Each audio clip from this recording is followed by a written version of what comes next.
physique n'est pas l'église de Jésus-Christ. Et c'est cette église-là dans laquelle tout le monde, parce que c'est la route large, c'est la porte large, c'est dans cette église-là que tout le monde, en foule, rentre dans cette église-là. Pourquoi? Parce que dans cette église physique-là, c'est l'église d'un homme. Il n'y a pas de loi, il n'y a pas de règlement, il n'y a pas d'ordonnance, il n'y a pas de commandement. Pourquoi? Parce que je ne veux pas vous offenser pour que vous quittiez l'église. Or, Jésus-Christ, il disait aux disciples, nul ne peut venir à moi. Jean 6, 65. Nul ne peut venir à moi si cela ne lui a pas été donné par mon Père. Et les disciples qui entendaient cette parole ont décidé de ne plus continuer avec Jésus. Ils s'en allaient. Et il ne restait que les 12. Et Jean 6, 70, Jésus, 69, Jésus dit, alors 68 plutôt, quand Jésus dit Pierre, il regarde Pierre, il dit, mais pourquoi vous n'allez-vous pas? Et Pierre va répondre, il dit, Seigneur, à qui irions-nous puisque tu as les paroles de la vie éternelle? Et Jésus reprend la parole, le verset 70 en disant, n'est-ce pas moi qui vous ai choisi, vous les 12? L'un de vous est un démon. Donc ce n'est pas nous qui avons choisi Christ, c'est lui qui nous a choisis. Donc ma sainteté ne dépend pas de moi. Ça ne dépend pas de moi. Et c'est la raison pour laquelle je peux contrôler si je suis dans la volonté de Dieu, si les yeux de Dieu sont fixés sur moi vraiment. Parce que ce n'est pas ma conduite, ce sont mes œuvres qui prouveront est-ce que les yeux de Dieu sont encore sur moi. Parce que si je vis une vie abominable, une vie démagogique, à ce moment-là, j'aurai une pensée pour me dire, mais Seigneur, qu'est-ce qui se passe? Parce que je suis élu, j'ai été élu depuis avant la fondation du monde, mais je ne comprends pas la vie que je mène. Qu'est-ce qui se passe dans ma vie? Seigneur, ne suis-je pas élu avant la fondation du monde? Ne suis-je pas destiné à être saint et irrépréhensible devant toi? Mais Seigneur, je ne comprends pas ma vie. Je n'ai pas une vie de prière, je n'ai pas une vie d'adoration, je n'ai pas une vie de méditation. Seigneur, je ne comprends pas. Je ne comprends pas. À ce moment-là, je vais pouvoir régler ma vie spirituelle, régler ma marche par la foi, régler, contrôler ma vie. Et vous devriez être en mesure de savoir cela. Si on vous dit, êtes-vous sauvé, bien-aimé? Êtes-vous sauvé, bien-aimé frère? Êtes-vous sauvé, bien-aimé sœur? Vous regardez votre conduite. Vous regardez, puisque vous devez avoir, selon 1 Corinthiens 7, 35, un corps saint, un esprit saint.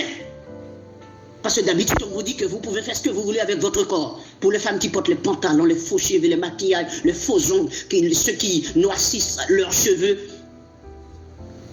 Il y en a même des gens qui disent, ah oui, de toute façon, le salut, ça ne dépend pas de si vous êtes voilé ou si vous n'êtes pas voilé. Vers qu'elle est. Donc vous pensez que vous allez modifier l'évangile des apôtres? Soi-disant, vous vous attribuez à l'église de Jésus-Christ, aux apôtres, aux disciples, et vous modifiez tout, absolument tout, complètement, dans le but d'avoir beaucoup de gens dans un bâtiment. Je le dis souvent, je préfère me tenir devant 5 personnes, 5 personnes. Et je serai fier de dire, j'ai devant moi l'église de Jésus avec fierté. Au lieu d'avoir 500 000 personnes, des gens démagogues, des gens qui n'ont rien à voir avec la Bible, des gens qui s'habillent comme des païens, des gens qui n'ont rien à faire avec la Bible, qui n'ont même pas le temps de méditer ni d'examiner, que d'avoir ces gens des gens, je préfère avoir 5 personnes devant moi. Mais ces 5 personnes, je vous le dis, je vous le confirme, si ces 5 personnes ouvrent la bouche et vous parlent de la doctrine de Jésus-Christ, vous aurez la confirmation et vous-même vous témoignerez. Certainement ces gens sont des enfants de Dieu, certainement ils ont la parole de Dieu. Parce que je prendrai le temps, selon Acte 2, 42, pour les enseigner le fondement des apôtres, les enseignements des apôtres. Je n'apporterai pas des hérésies ou des pensées charnelles ou des commentaires qu'on appelle commentaires bibliques pour expliquer des démagogies. Soi-disant, c'est l'explication biblique. Or, c'est la Bible qui explique la Bible. Ce ne sont pas les commentaires ni les pensées d'un homme. Mais vous allez parler à l'un des frères ou une sœur de l'assemblée Ils vont vous lancer dans l'air et oublier de vous rattraper. Parce qu'ils sauront la parole. Parce que c'est pour cela, acte 2, 41, baptême. Acte 2, 42, enseignement. Parce qu'après le baptême, ils doivent absolument être enseignés, bien enseignés. Et le texte dans le verset 46, ils étaient chaque jour, tous ensemble dans le temps, assidus. Quand on dit assidus, ce n'est pas un jeu. Mais vous n'êtes pas assidus. D'ailleurs, vous ne lisez même pas. Vous n'avez même pas de temps pour lire votre Bible. Même pas de temps pour prier. Vous êtes des soi-disant chrétiens le dimanche. Chrétiens du dimanche. C'est le dimanche que vous savez que Dieu existe. C'est le dimanche que vous touchez votre Bible. C'est le dimanche que vous êtes chrétien. Vous n'êtes pas allé de maison en maison, de porte en porte. Vous n'êtes pas allé dans les prisons, dans les hôpitaux, dans les rues. Peu importe là où vous avez accès. Si vous n'avez pas accès, vous n'irez pas.